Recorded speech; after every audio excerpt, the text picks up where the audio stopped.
रंगी रंगे रे श्री रंगी, रंगी रंगे रे श्री रंगी, रंगी रंगे रे श्री रंगी, रंगी रंगे रे श्री रंगी।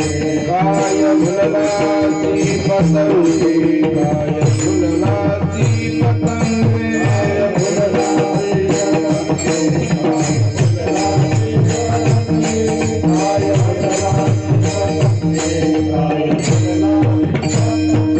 रंगी रंगे रे श्री रंगी,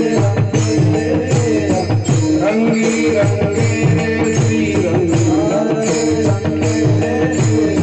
काय भुललाची पतंगे, काय भुललाची पतंगे, काय भुललाची पतंगे।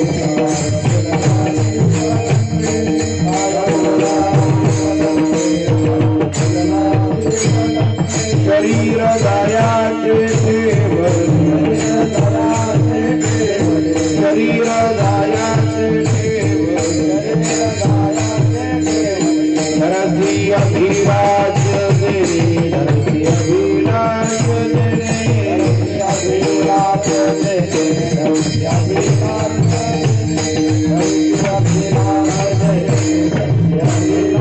देने, रोहित सुधा हा परिवार, रोहित सुधा हा परिवार, द्रव्यदाराचं भंगुर, द्रव्यदाराचं भंगुर, द्रव्यदाराचं भंगुर।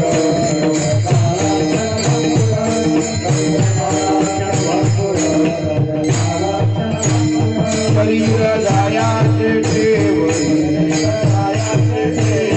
शरीर दयाचे ठेवणी, शरीर दयाचे ठेवणी। धरती अभिलाष देने, धरती अभिलाष देने, अभिलाष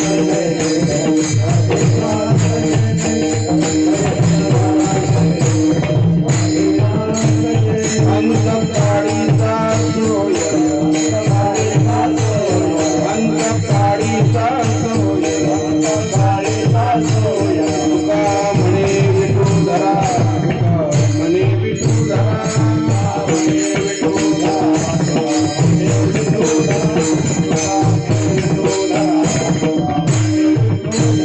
अंतकाळीचा सोय, अंतकाळीचा सोय, अंतकाळीचा सोय, अंतकाळीचा सोय। तुका म्हणे विठुधरा, तुका म्हणे विठुधरा, म्हणे विठुधरा,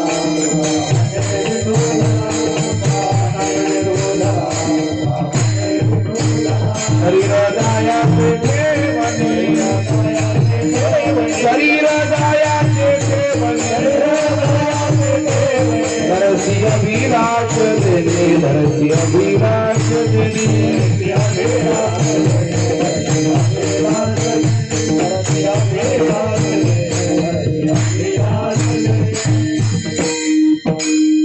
हो बारक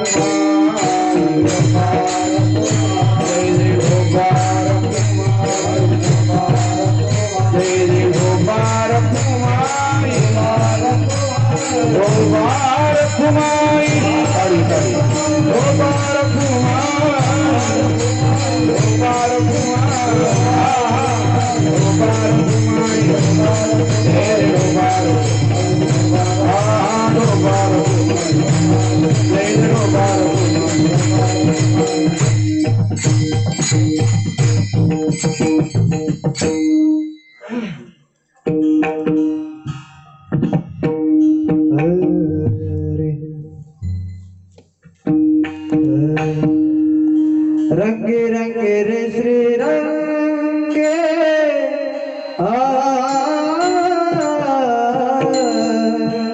रंगे रंगे रे श्री रंगे, रंगे रंगे रे श्री रंगे।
जायाचे ठेव रे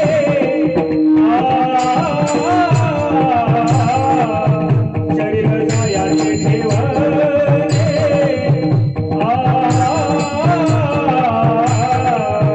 शरीर जायाचे ठेव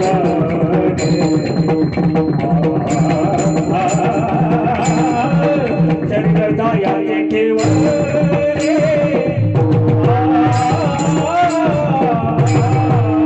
हरी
काय फुललासी पतंगे शरीर दायाचे ठेवणे धरसी अभिलाष देणे नोहे सुधा हा परिवार द्रव्यधारा क्षणभंगूर शरीर दायाचे ठेवणे धरसी अभिलाष जने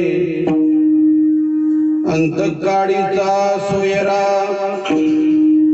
तुका म्हणे विठूधरा शरीर दायाचे ठेवणे धरसी अभिलाष जने समचरण सरोजम सांद्र नीलांबुदाभं जगण निहित पाणी मंडन मंडनान तरुण तुलसी माला कंदरम कंजनेत्रम सदयधवलहासं विठ्ठलं चिंतयामि पांडुरंगा करू प्रथम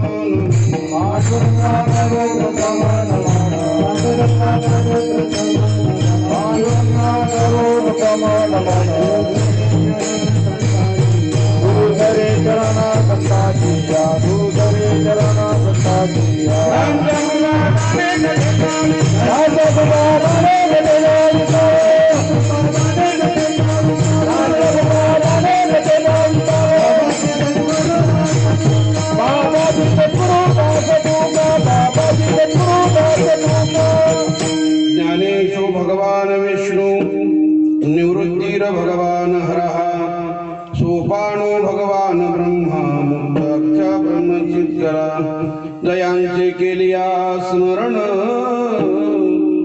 होय सकळ विद्यांचे अधिकरण तेजी वंदू श्रीचरण श्री गुरूंचे ते नमस्कारून आता आता हृदय हे आपुले चौफाडून या भले वरी बैसवू पाऊले श्री गुरूंची आता भिनव वाग विलासिनी जे चातुर्यार्थ कला कामिनी ते श्री शारदा विश्वमोहिनी नमस्कारिले मिया नमो सद्गुरु तुकया ज्ञान दीपा नमो सद्गुरु सच्चिदानंद रूपा नमो सद्गुरु भक्त कल्याण मूर्ती नमो सद्गुरु भास्करा पूर्ण कीर्ती सेवेलागी सेवेलागी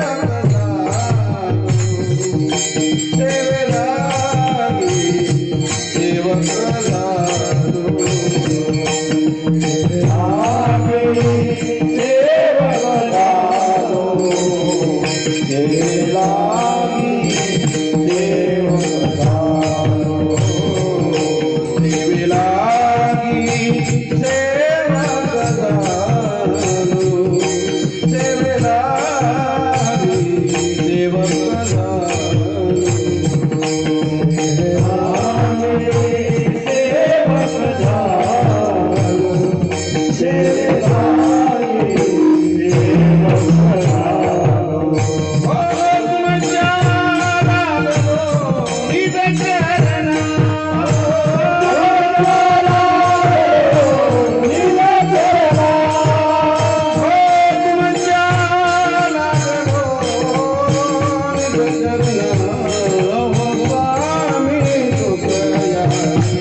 रंगी रंगे रे श्रीरंगे काय भुललासी पतंगे शरीर दायाचे ठेवणे धरसी अभिलाष जने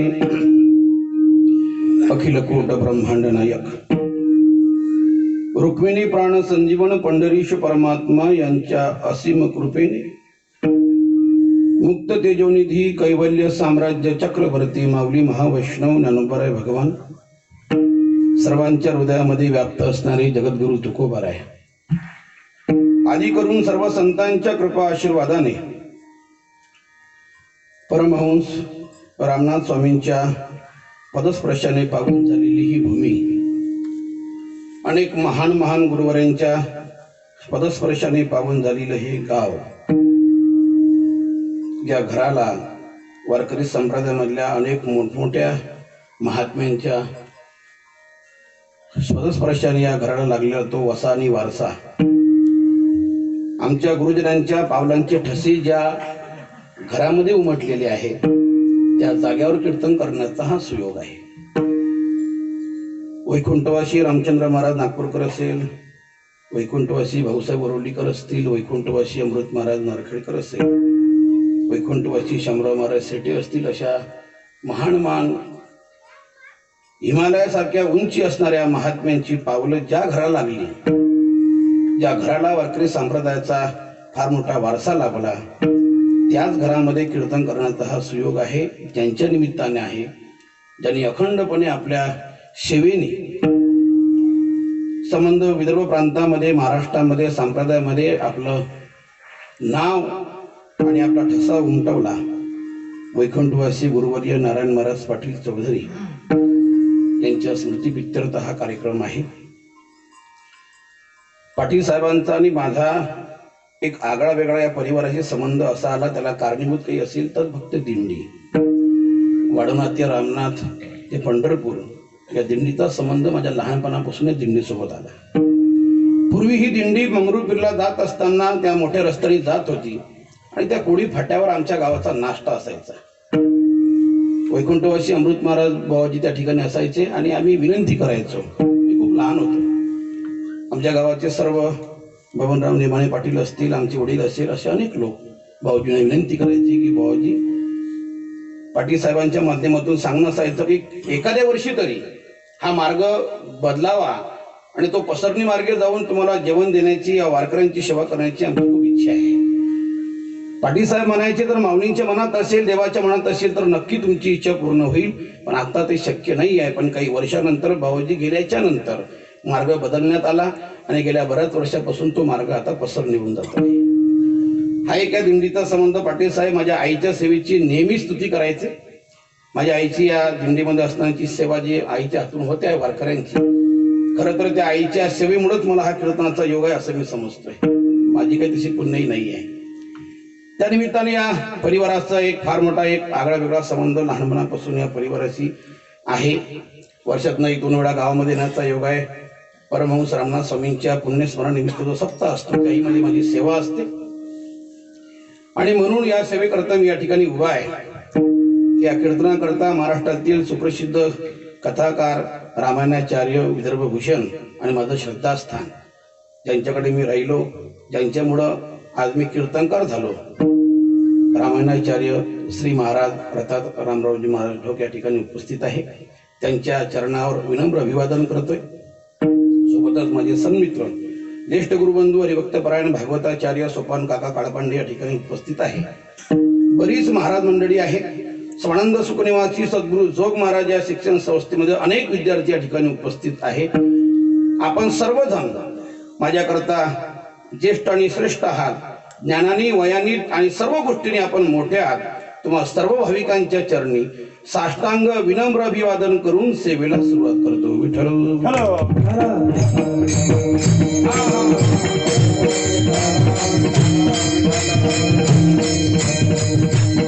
खरं तर या जाणत्या वक्त्यांपुढे बोलत असताना एक ज्ञानोबारांची ओवी मला आठवते आहे की ज्ञानोबारा बोलताय, एखाद्या टिटवीने जसं समुद्राचं पाणी किती लिटर आहे असा मोजण्याचा प्रयत्न करावा म्हणे.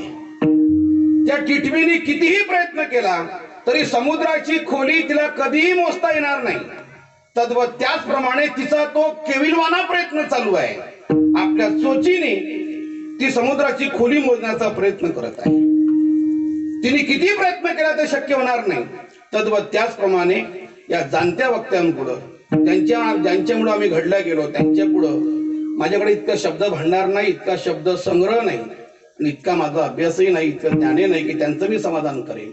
पण त्या टिटवीप्रमाणे माझा तो केविलवाना प्रयत्न चालू असेल. माऊली बोलताय की टिटुभीचा चुवरी मापस्वे सागरी मेनेनत त्या परी प्रवर्ते येत. त्या टिटवीप्रमाणे माझा तो केविलवाना प्रयत्न आहे. आपण सर्वजण समजून घ्या. तेही आपल्या बालकाचंच कीर्तन आहे असं समजून उदार अंतकरणाने आता शब्द जर इकडे तिकडे झाला तर नक्कीच समजून घेतील. विठ्ठल विठ्ठल.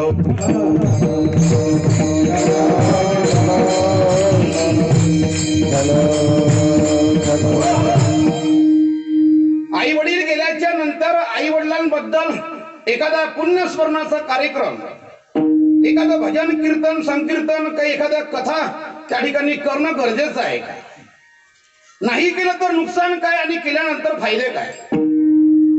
अलीकडच्या काळामध्ये आई वडील गेल्याच्या नंतर त्यांच्याबद्दल काही केलंच पाहिजे असं न समजणारा समाज फार कमी आहे. काही करणं गरजेचं नाही वाटत त्यांना. पण ज्ञानोबाराय बोलताय जिवंत असेपर्यंत आई वडिलांची सेवा करणं हे प्रत्येक मुलाचं कर्तव्य आहे. आणि ते गेल्याच्या नंतर त्यांच्याबद्दल कृतज्ञता म्हणून ज्या तिथीला ते जात असतात त्या तिथीवर त्यांचं वर्षश्राद्ध असेल, पुण्यस्मरण असेल, त्या पुण्यस्मरणाच्या निमित्ताने अन्नदान ज्ञानदान करणं हे त्यांच्या उपकारातून उत्तीर्ण होण्याचा अल्पसा प्रयत्न असतो. ते प्रत्येक मुलांनी करणं गरजेचं आहे. ज्ञानोबरांची ओवी मी तुम्हाला सांगेन आणि पुढे जाईल. माऊली बोलताय जसं चंद्रग्रहण आणि सूर्यग्रहण जसं पर्वकाळ सांगितला जातो तसं आई वडील गेल्याच्या नंतर आई वडिलांबद्दल एखादा केलेला पुण्यकर्माचा कार्यक्रम त्या तिथीवर त्या दिवसावर त्या मुलाच्या जीवनामधला हा सुद्धा एक फार मोठा पर्व आहे. आणि सोम सूर्यादी ग्रहणे येऊनी करविती पार्वणे का माता पितर मरणे अंकित जे दिवस. आई वडील ज्या दिवसावर जात असतात त्या दिवसावर करणं हे त्या मुलाच्या जीवनामधला फार मोठा पर्व काळ आहे. दुसरी गोष्ट, आई वडिलांच्या उपकारामधून उत्तीर्ण होण्याचा तो अल्पसा प्रयत्न असतो. त्याला कृतज्ञता सोहळा म्हणूया आपण. केलेल्या उपकाराची जाणीव अंतकरणामध्ये ठेवून केलेला जो सोहळा आहे त्याला कृतज्ञता सोहळा. उपकाराची जाणीव असावी प्रत्येकाला. गुरुंनी केलेले उपकार आहे, साधू संतांनी केलेले उपकार आहे, देवानी केलेले उपकार आहे, तसे आई वडिलांनी प्रत्येक मुलावर जे उपकार केले असतात त्या उपकाराची जाणीव अंतकरणामध्ये ठेवली पाहिजे. त्याचा तो सोहळा असतो, तो प्रत्येकाने करावा. तो करण्याचा या माध्यमातून अल्पसा प्रयत्न असतो त्यांच्या उपकारातून उत्तीर्ण होण्याचा. विठ्ठल विठ्ठल.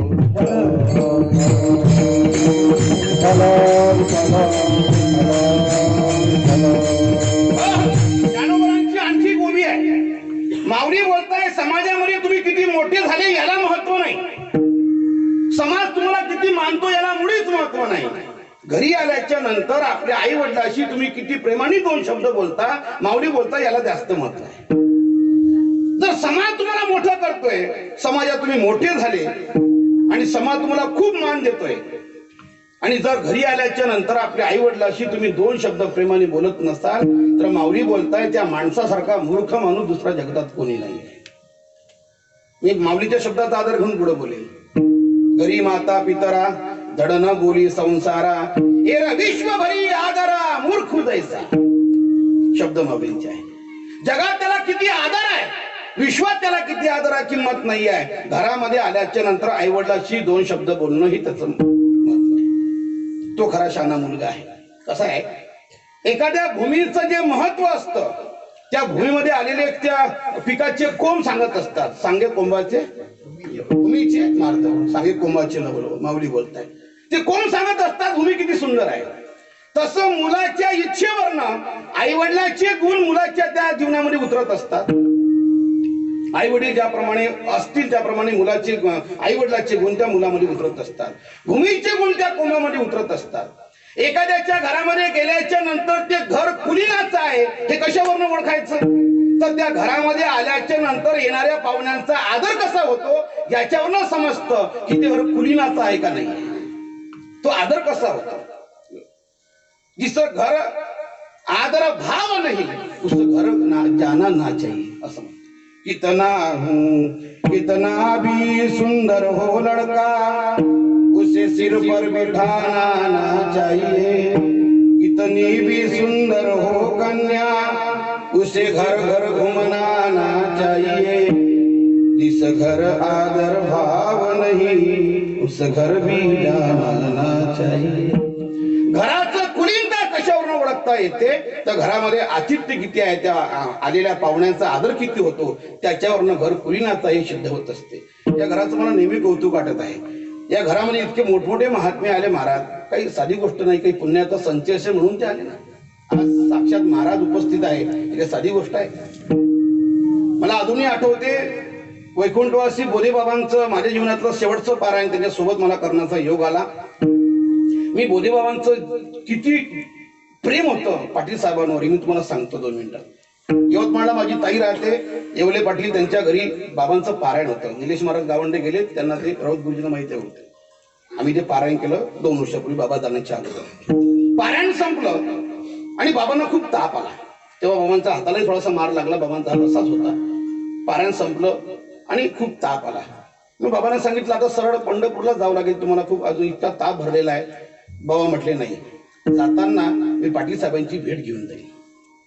इतका भयंकर ताप आला तुम्हाला सांगतो, अक्षरशः बाबांना बसता येत नव्हतं, उठता सुद्धा येत नव्हतं. सरळ जायचं होतं स्टेशनवर बडनेराला, पण नाही म्हणले बाबा या मार्गे न जाता आपण पाटील साहेबांची भेट घेऊन जाऊ. माहित असेल लोकांना, इथं आले बाबा, पाटील साहेबांची भेट घेतली, नंतर इथे पंढरपूरला गेले. ही प्रेम असतं. इतक्या मोठ्या महात्म्याचं प्रेम. माझ्या जीवनातलं शेवटचं कीर्तन पाटील साहेबांच्या गावाला मुंडवड्याला बाबा ज्या कीर्तनात माझ्या उभे होते, ते माझ्या आयुष्यातलं शेवटचं कीर्तन, ज्या कीर्तनात बाबा उभे होते. त्या कीर्तनामध्ये उभे असताना असं स्वप्नातही विचार आला नाही की बाबा आता परत कधी दिसणार नाही म्हणून. विठ्ठल विठ्ठल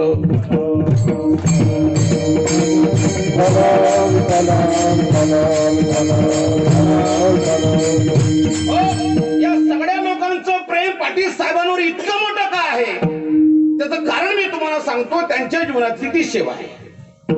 एक वाक्य पुढे बोलून बघा, पटलं तर घ्या, नाही तर सोडून द्या. माणसाचा परिचय हा श्रीमंतीपेक्षा माणसाचा परिचय सेवेने व्हावा. सेवेचा परिचय चिरकाल टिकत असतो, श्रीमंतीचा परिचय काही काल असतो. श्रीमंती तो मनुष्य गेला, त्या श्रीमंतीचा परिचय राहत नाही दादा. पण सेवेचा परिचय मात्र चिरकाल टिकत असतो.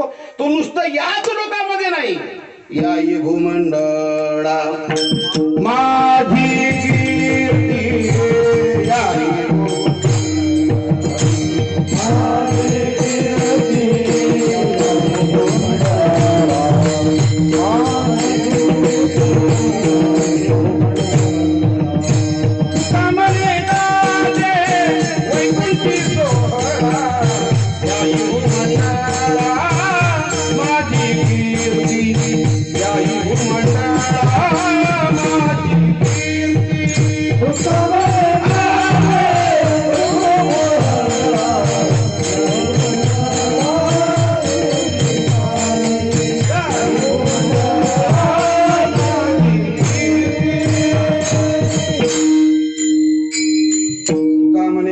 वैकुंठी सोहळा, याही भूमंडळा माझी कीर्ती. ज्या लोकांनी आपल्या जीवनामध्ये सेवेने आपला परिचय दिलेला आहे, त्यांची कीर्ती नुसती मृत्यू लोकांमध्ये नाही, तर तुका म्हणे गाजे वैकुंठी सोहळा.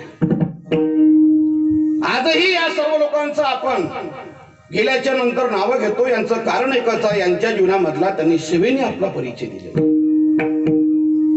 मरण 2 प्रकारचं असतं ऐका.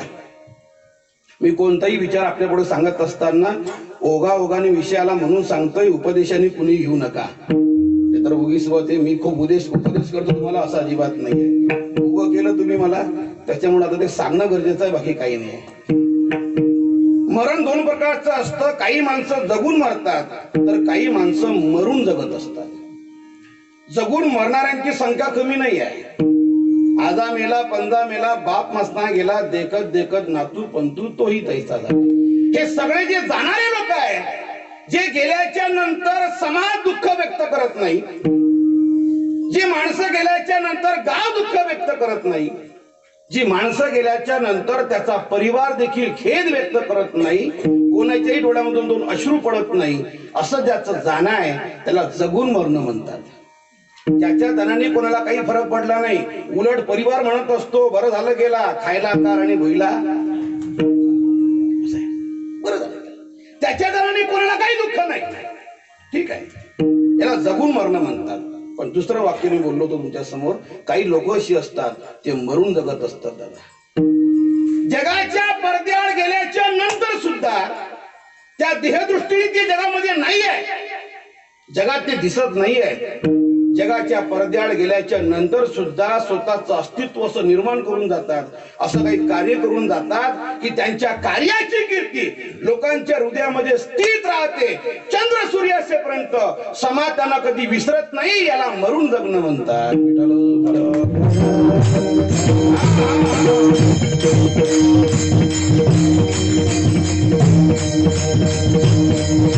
राहिल्या त्या कीर्ती जगामध्ये,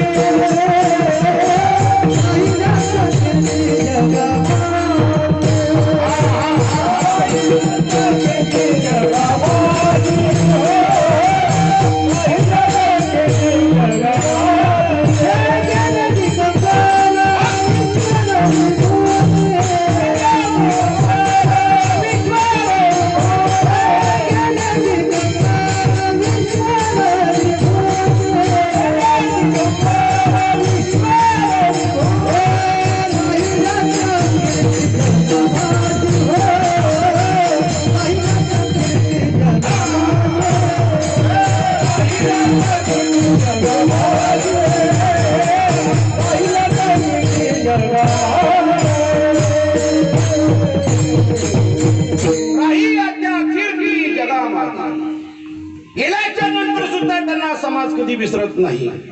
आम्ही वैकुंठवासी रामचंद्र भाऊजींना कधी विसरू शकत नाही. आम्ही वैकुंठवासी अमृत भाऊजींना कधी विसरू शकत नाही. आम्ही वैकुंठवासी गुरुवर्य भाऊसाहेब उरुलीकरांना कधी विसरू शकत नाही. आम्ही वैकुंठवासी नारायण पाटलांना कधी विसरू शकत नाही. त्यांना खऱ्या अर्थाने जर आपण सर्वजण भावपूर्ण श्रद्धांजली वाहण्याकरता आलो असेल तर त्यांच्या जीवनातला सेवेचा जो वाटा आहे तो त्यांनी जीवनामध्ये करून दाखवला. त्याच्यामधला काहीतरी भाग आपण जगलो तर खऱ्या अर्थाने श्रद्धांजली होईल असं माझं. दुसरं काही नाही. ते त्याप्रमाणे जीवन जगले. मला आठवते मी एकदा मध्य प्रदेशमध्ये भोलीला कीर्तना करता गेलो होतो. तिथे काही दिवस राहिलो मी. आमच्या त्या मित्राचं गाव आहे ते प्रशांत, त्या पुष्कर महाराज भाजेंचं. तिथे महाराज एसटीने प्रवास करून तिथे यायचे. इतका लांब याही वयामध्ये तिथे निष्ठा किती प्रचार संप्रदायाचा केला. हे साधी गोष्ट नाही आहे. हे सांगणं जितकं कीर्तनामधून सोपं आहे त्याहीपेक्षा ते कठीण जगणं आहे. ते प्रत्यक्षात जगणं इतकं सोपं नाही आहे. ज्ञानोबाराय बोलताय सेवा हा दारवंटा. सेवा करणं हा संप्रदायामधला पहिला भाग आहे. सेवा करणं अतिशय महत्वाचं आहे. प्रत्येक माणसाचा परिचय हा सेवेने असावा. जो गुरुवर्य पाटील साहेब जगले त्याप्रमाणे आपलं ते जीवन असावं. गेल्याच्या नंतर सुद्धा आपली कीर्ती, आपल्या कीर्तीचा सुगंध दरवळावा. लोकांनी गेल्यानंतर सुद्धा आपली आठवण काढावी असं आपलं जीवन असावं. ते जीवन समाजाकरता अर्पण असावं. ते जीवन या मातीकरता, धर्माकरता, संप्रदायाकरता अर्पण असावं. अशा लोकांना हा समाज कधी विसरत नसतो. पहा, कधी विसरत नाही. स्वानंद सुखनिवासी सद्गुरु जोग महाराज ज्यांनी आळंदी क्षेत्रामध्ये संस्था उभारली. 1917 मध्ये संस्था निर्माण झाली आणि अशी काही क्रांती केली व कीर्तनकाराचा कारखानाच निर्माण केला त्या महाराष्ट्रामध्ये. त्यांची कीर्ती इतकी अजरामर झाली की 100 वर्ष पूर्ण झाले त्यांना जाऊन, तरी मात्र त्यांच्या कीर्तीचा सुगंध अजून देखील दरवळतच आहे. तो कधी संपणार नाही. असं जीवन असावं.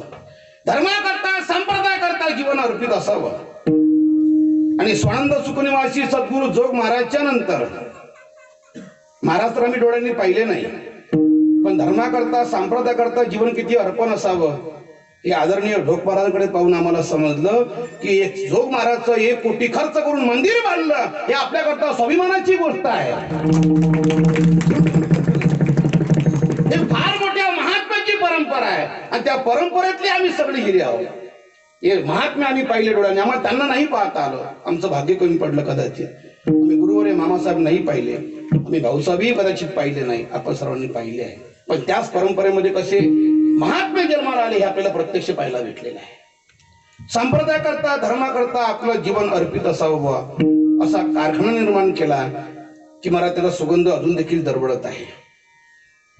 एखादा 8वी नापास, 10वी नापास एखादा मुलगा जर हजारो लोकांपुढे जर व्याख्यान करत असेल, वक्तृत्व शैली करत असेल, त्याच्या वक्तृत्वाने, त्याच्या व्याख्यानाने जर मोठमोठे शिकलेले लोक मंत्रमुग्ध होत असेल तर त्या कीर्तनकाराचं ते मोठेपण नाही, ज्या संस्थेत त्यांनी त्याला घडवलेला आहे ते त्या संस्थेचं मोठेपण आहे. त्यांनी स्वतःकडे काही ओढून घेऊ नये, माझं बुद्धी कौशल्य असं आहे असं अजिबात म्हणू नये. हे त्या संस्थेची देण आहे. 8वी नापास मुलगा जर BA आणि LLB च्या समोर लोकांसमोर बोलू शकतो, हे त्याचं मोठेपण नाही आहे, हे तर संस्थेचं मोठेपण आहे. माईक समोर हॅलो म्हणता येत नाही लोकांना. हॅलो, चला गावकरी मंडळी कीर्तनाची वेळ झाली एवढी म्हणता येत नाही. तुम्हाला 2 तास बोलणं इतकं सोपं वाटतंय? अजिबात नाही. आणि ते या लोकांपुढं एवढा कडाकी थंडी, त्या थंडीत घाम सुटावा म्हणजे साधी गोष्ट आहे का? हे तर संस्थेने करून दाखवलं. नवीन सभापती झाला, सत्कार ठेवला गावच्या लोकांनी. सत्कार संपला, साहेब 2 शब्द बोला. साहेबांनी बाप जन्मात कधी माईक नाही पाहिला, पहिल्यांदा उभा राहिला. कसा 2 शब्द बोलला. माझी बोलण्याची इच्छा अजिबात नव्हती, पण गावातल्या सरपंचांनी मला उभं केलं. त्या सरपंचाला भावपूर्ण श्रद्धांजली वाहतो आणि 2 शब्द थांबवतो म्हणजे. प्रसंग काय, तू बोलतो काय, तुझं बजेट काय, इतकं सोपं आहे का ते? नाही, अजिबात सोपं नाही. खाली बसलेल्या लोकांनी अजिबात सोपं समजूच नाही. जावे त्याच्या वंशा तेव्हा, पाण्यामध्ये मासा झोप घेतो कैसा, जावे त्याच्या वंश तेव्हाकडे महाराज. पाण्यातला मासा कसा झोप घेतो असेल बुवा, एका शब्दात सांगता येते का? मासा व्हावं लागेल तेव्हा कळेल. तसं कीर्तन बुवा तो आजचं काही जमलं नाही, उभा राहून पाय. इतके मोठमोठे रथी महारथी बसले बोलून पाय, जमलं नाही म्हणणं सोपं आहे. आमचं आम्हालाच माहिती आता काय होतं.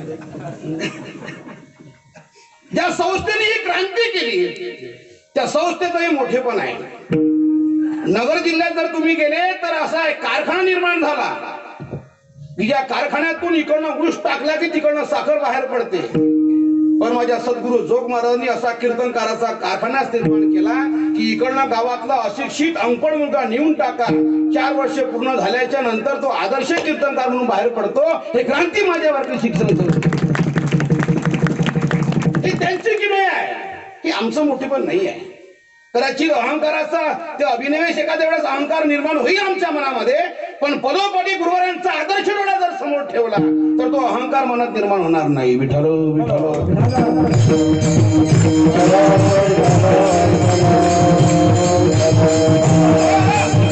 या सर्व महात्म्यांचा डोळ्यासमोर विचार करा. या महात्म्यांनी आपलं जीवन धर्माकरता संप्रदायाकरता अर्पण केलं, म्हणून यांची कीर्ती आजही अजरामर आहे. मरण असावं ते अशा प्रकारचं असावं. सामान्य मनुष्य वर्तमान काळ चांगला असावा म्हणून प्रयत्न करतो आणि महात्मा शेवटचा दिवस गोड व्हावा म्हणून प्रयत्न करतो. सामान्य माणसं शेवटच्या दिवसाचा विचार करत नाही, अजिबात नाही. बस वर्तमान काळ चांगला असावा याच्याकरता तो रात्रंदिवस प्रयत्न करतो. पण महात्मा शेवटचा दिवस गोड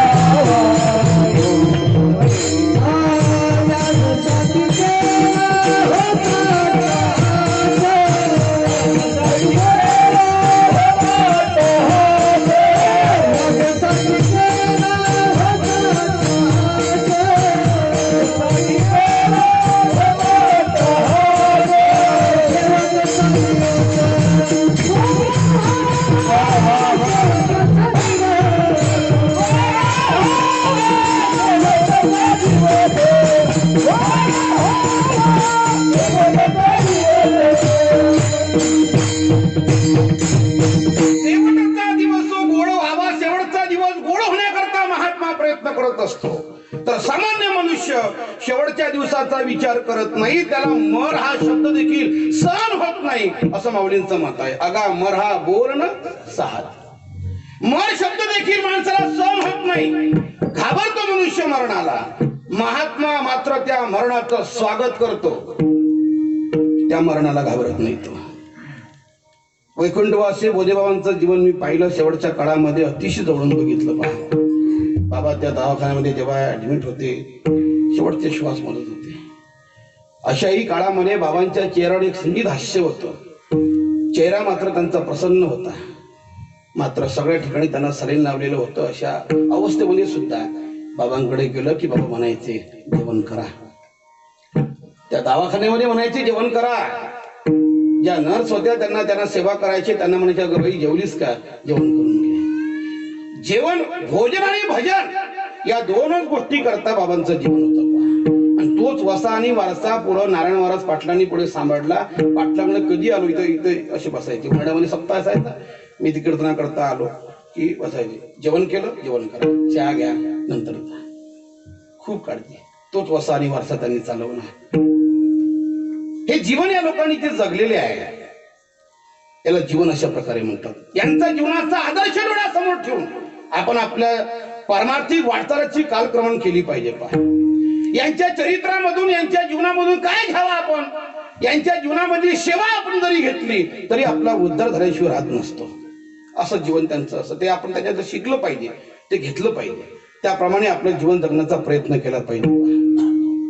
वारकरी संप्रदायाचं हे जे तत्वज्ञान आहे या सर्व साधू संतांनी आपल्या समोर ठेवलं आहे ना, याने आपला खऱ्या अर्थाने उद्धार होत असतो जर ते आपण ग्रहण केलं तर. समाजामध्ये दोन प्रकारचं तत्वज्ञान आहे. पहा, अलीकडच्या काळामध्ये एक तत्वज्ञान आहे. जे तत्वज्ञान ग्रहण करण्याचं काम अलीकडच्या तरुण वर्गामध्ये मुलं आणि मुली करत असतात त्याला अलीकडच्या काळामध्ये इन्फॉर्मेशन टेक्नॉलॉजी म्हणतात. माहितीचं तंत्रज्ञान. माहितीचं तंत्रज्ञान गोळा करणं असं एक ज्ञान समाजामध्ये आहे. मग ते एमपीएससी असेल, युपीएससी असेल, या माध्यमातून अनेक तरुण वर्गातल्या मुलं आणि मुली त्याचं ग्रहण करतात. हे ज्ञानच आहे. पण या ज्ञान संपादन केल्याच्या नंतर त्या मुलाच्या जीवनामध्ये काय परिवर्तन होतं तर विशेष काही होत नाही. त्याच्या बुद्धी कौशल्यामध्ये वाढ होते, त्याचा बुद्ध्यांक वाढतो. जर झालंच तर त्याला एखादी नोकरी प्राप्त होते. याच्या व्यतिरिक्त बाकी काही होत नाहीये. म्हणून तर शालेय शिक्षणाचा नियम आहे. पुण्यामध्ये जे पाठ्यपुस्तक मंडळ आहे त्याचा नियम आहे की ते शाळेचा अभ्यासक्रम तसाच ठेवत नाही. काही वर्षानंतर तो शाळेचा अभ्यासक्रम बदलतो. तुमच्या माहितीप्रमाणे शाळेचा अभ्यासक्रम किती वर्षानंतर बदलतो? गुरुजी पाठीमागे उभी आहे, राऊत गुरुजी सांगितलं 10 वर्षानंतर बदलतो. गुरुजी असल्यामुळे काही मला घाबरायचं कारण नाही. आणि ते पाठीमागे तर इथंच राहतात दररोज. ते इकडे नाही, बरोबर पाठीमागे. घेऊ नकोस, मी तुझ्या पाठीशी आहे, पुलाच्या खाली वडाच्या जवळ. गुरुजींनी सांगितलं 10 वर्षानंतर शाळेचा अभ्यासक्रम बदलला जातो. का बदलला जातो त्याचं उत्तर असं आहे, त्या अभ्यासक्रमामध्ये काहीतरी उणीव आहे. तो अभ्यासक्रम कालांतराने शिळा होतो. त्याच्यामध्ये मुलांच्या जीवनामध्ये परिवर्तन करण्याची ताकद नसते, म्हणून तो बदलावा लागतो. अनेक बुद्धिवान लोक एकत्र येऊन तो अभ्यासक्रम ठरवतात, तरी बदलावा लागतो. पण माझं पुढचं वाक्य नीट आहे का? 750 वर्ष झाले तरी माझ्या ज्ञानोबारायांच्या ज्ञानेश्वरी मधला एकही शब्द कोणी बदलू शकलं नाही. ही ताकद वारकरी संप्रदायाच्या संतांच्या विचारांची आहे. त्याच्यानंतर अनेक विचारवंत जन्माला आले. ज्ञानोबारायानंतर अनेक थोर कवी लेखक जन्माला आले, तरी मात्र संतांच्या अभंगामध्ये कोणी बदल करू शकत नाही. कारण ते तत्वज्ञानच तसं आहे. त्याच्यामध्ये मुलांच्या जीवनामध्ये परिवर्तन होऊ शकतं. समाजामध्ये परिवर्तन करण्याची ताकद त्या तत्वज्ञानामध्ये आहे. म्हणून ते बदलण्याची कोणी हिंमत करू शकत नाही. म्हणून माझा अट्टास असतो नेहमी, भजन, कीर्तन, प्रवचन, भागवत कथा, रामायण या गोष्टीची समाजाला अत्यंत गरज आहे. गेल्या 9 महिन्याचा काळ निघून गेला. कसा गेला, काय गेला तुम्हाला सांगून काही फायदा नाही. तुम्ही म्हणाल बा की तुम्हाला मग आता लय उणीव भासली का? अजिबात नाही. त्याचा काही अडचण नाही, त्याचा काही विषय नाहीये. महाराजांचा फोन झाला मध्यंतरी माझा. महाराज कसं काय रे म्हटलं, आनंद आहे बाबा, तुमचा आशीर्वाद आहे, काही टेन्शन नाही, काही विषय नाही त्याचा. पण पहिल्या दिवशी जेव्हा कथा संपली तेव्हा महाराजांच्या मुखामधून उद्गार जे बाहेर पडले त्याचं मला उत्तर तेव्हा भेटलं. अरे महाराज म्हणले, ही कथा ऐकल्याच्या नंतर, कीर्तन ऐकल्यानंतर एक ऊर्जा प्राप्त होते, माणूस चार्जिंग होतो. हे त्यांचे शब्द आहे. हे काही पैसा करताय म्हणून नाही. भजन कीर्तन आमचा प्राण आहे. जर तुम्ही आमचा प्राणच काढून घेतला तर मग जीवन जगण्यामध्ये अर्थ काय? काही भजन कीर्तन झालं नाही म्हणजे आम्ही जिवंत, आम्हाला काही जेवण भेटणार नाही असा विषय नाही आहे. नाहीतरी का सप्त्याला काय असते? वांग्याची भाजी. काय बाकी काय विशेष काय असतं? आम्हाला तर आमच्या नशिबाला तेच आहे. तो काही विषय नाही आहे. आम्ही आनंदाने खातो, त्याची काय अडचण नाही आहे. 7 दुनी 14, 14 सांजा असतात त्या सप्त्यामध्ये आणि 14ही सांजाला वांगच ठेवलं, 15वा काल्याला जरी ठेवलं तरी आम्ही खातो, काही अडचण नाही. पण एक मला आश्चर्य वाटते, 15 दिवस वांगे खाणारा महाराज खरंच लवकर मरल का जगल तो सांगा त्याचा काही विचार नाही आहे. ते आनंदाने होईल सगळं, पण याच्यापासून जे चार्जिंग भेटते आम्हाला ते मात्र कुठेही भेटत नाही. ही काही वेगळी ऊर्जा आहे. या भजनाने, या कीर्तनाने, लावणी, मृदंग, श्रुती, टाळ, घोष या गोष्टींचे आनंद प्राप्त होते. हा ब्रह्मानंद पैशाने प्राप्त होत नाही. हा प्राण आहे आमचा. महाराज पण असा आहे, राक्षस लोक जेव्हा जेव्हा जन्माला येतात तेव्हा नाव घेती देवाचे हिब्रीद हिरण्यकशिपू. देवाचं नाव घेऊ देत नाही राक्षस लोक. राक्षस लोकांना नाव घेऊ देणं आवडत नाही, मनमानी करतात. माझं राज्य आहे, माझ्या राज्यात मी देवाचं नाव घेऊ देणार नाही, ही पूर्वीचीच परंपरा आहे. आम्ही काही करू, आम्हाला वाटते ते करू, आम्हाला दारूचे दुकानं उघडे करा वाटले तरी करू, पण आम्ही भजन कीर्तन नाही चालू करू. आम्ही मोठमोठे मॉल उघडे करू, आम्ही थिएटर उघडे करू, पण आम्ही भजन कीर्तन चालू करू नये. कारण आम्ही कोण आहोत? राक्षस आहोत ना आम्ही. तुम्हाला हे कसं गोड वाटेल? धर्म जेवढा लायाला जाईल आणि धर्माची जेवढी काही विटंबना करता येईल तेवढा षडयंत्राचा प्रयत्न चालू आहे. आणि हे आम्ही नाही बोलत तर बोलावं कोणी? हा फार मोठा प्रश्न आहे. विठ्ठल विठ्ठल.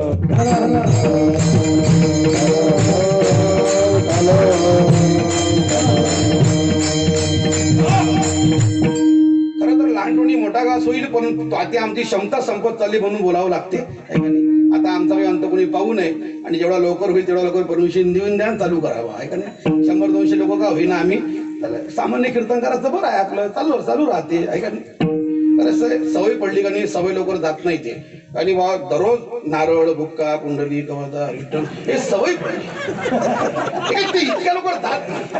अरे कीर्तन नसलं ना, एका दिवशी तर घरी म्हणा लागते आमच्या धर्मपत्नीला, ते नारळ घे, ते बुक्का घे, लाव मन कुंडली, कवता.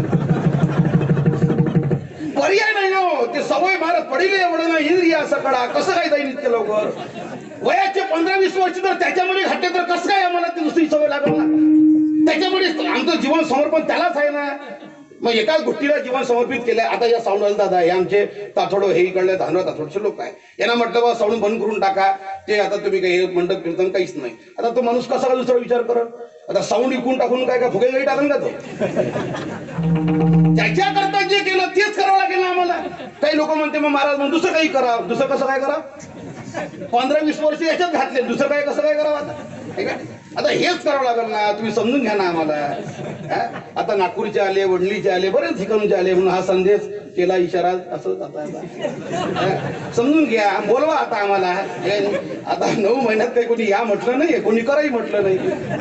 मी तर म्हटलं आज तले धन आले, बाबा चंदू आले, सगळे आले, जरा पा आमच्याकडं बोलवा अधून मधून. आणि कसंही करतो, तेरवीचा म्हणता तेरवीच करतो, असं काही विषय ते काही बंधन नाही.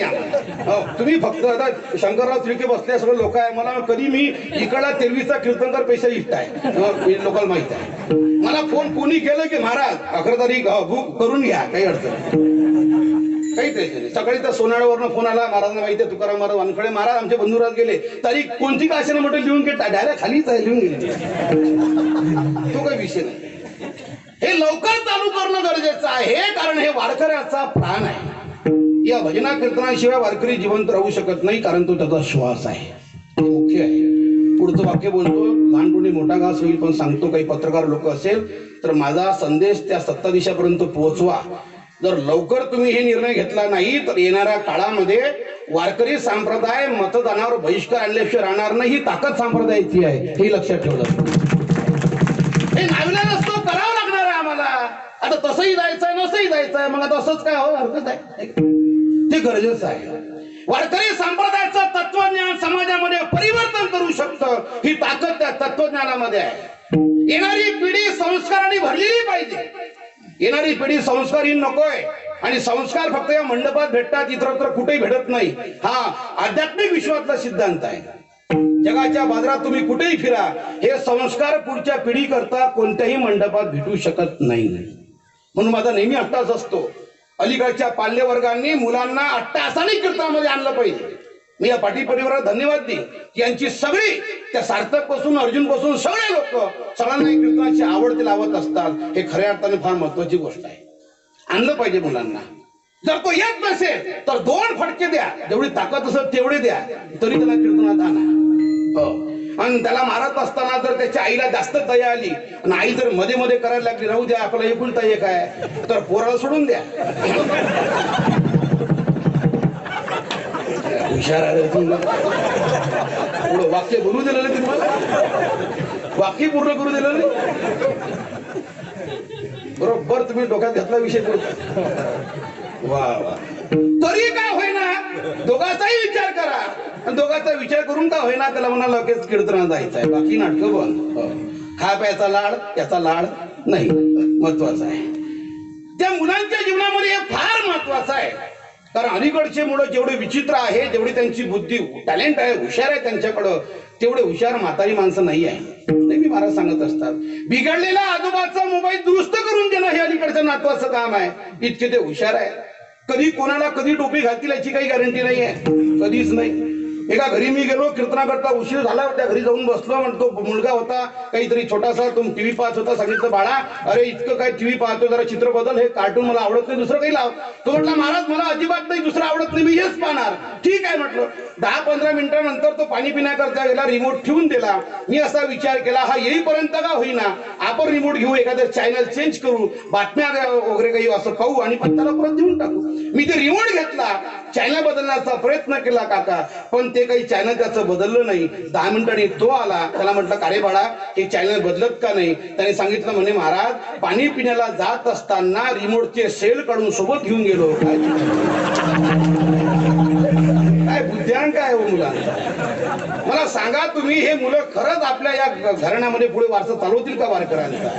जे महाराजांना चिवत्या बनवतात महाराज, त्यांची काय बुद्धी आहे? त्याच्यामुळे त्यांना संस्कार देण्याकरता फक्त हेच कार्य आहे. मला अजून आठवते, पाटलांच्या गावाला मी कीर्तनाकरता आलो, मुंडवाड्याला. बाबा होते आणि या मुलाचं फार भाग्य आहे अर्जुनचं. त्याच्या खांद्यावर बाबांचा हात सारखा सारखा बाबा अर्जुनला सोबत घेऊन गेलो. मी भाग्यवान समजलं. म्हटलं अर्जुन तुला काय सेवा घडते बा? आणि मला म्हणायचे महाराज तुम्ही आता कुठं चालले? म्हटलं मी चोरटा बाजारला दरवर्षी तिथं माझं शिबिर असते, तिथे शिबिरावरून आलो. म्हटलं बाबा आता जायचं आहे तिथे शिबिराला, खूप चांगला कार्य करताय. बाबा माझ्या शिबिराला भेट देण्याकरता आले होते. तिथे जवळच केळीवेळी गाव आहे, त्या गावाला सप्ताह आले आणि मला भेट देण्याकरता आले. आणि महाराज खूप चांगलं कार्य आहे तुमचं, हे चालू ठेवा, गरजेचं आहे. आणि मला शिबिराची संकल्पना जर काही भेटली असेल ना, ते पूजनीय बोधे बाबा म्हणून माझे गुरुवर्य बोधे बाबा माझ्या गावाचा रौप्य महोत्सव होता, काही 10-12 वर्षापूर्वी माझ्या गावाला आले आणि माझ्या गावाला गाथापारायण केलं, सुंदर असं गावाचं वर्णन केलं. त्यांच्या पदस्पर्शाने माझ्या गावाचा कणकण पवित्र झाला. आणि मला आयुष्यामध्ये आता काही इच्छा शिल्लक राहिली नाही. बाबा तुम्ही आलात, आयुष्याचं सोनं झालं. बाबा गाडीत बसले. मला अजूनही तो सांगताना माझ्या अंगावर शहारे येतात. मला सांगितलं पंकज बाबा गाव फार सुंदर आहे, खूप चांगला आहे, 12 महिने काकडा असतो, हरिपाठ आहे, हे कार्य करा. आता पुढच्या पिढीला हे संस्कार द्या, गावामध्ये संस्कार शिबिर घ्या. आणि तुम्ही जर गावामध्ये संस्कार शिबिर घेतला ना, तुम्ही जर संस्कार शिबिर गावामध्ये घेतले, पुढची पिढी घडवली, तर तुम्हाला आयुष्यामध्ये कधीच ज्ञानोबा कमी पडू देणार नाही. माझ्या गावावर हात फिरवला, मला भरभरून आशीर्वाद दिला. बाबांचा शब्द मला मागच्या 9 महिन्याच्या कालावधीमध्ये आठवला की बाबांनी सांगितलं कोणत्याही परिस्थितीमध्ये तुला काही कमी पडणार नाही, ज्ञानोबांच्या कृपेने तुम्हाला सांगतो. अशाही कालावधीमध्ये मला बाबांच्या शब्दाने ती जाण झाली की मला काही कमी पडलं नाही. हे गुरुवारांचा आशीर्वाद असतो. पहा विठ्ठल विठ्ठल.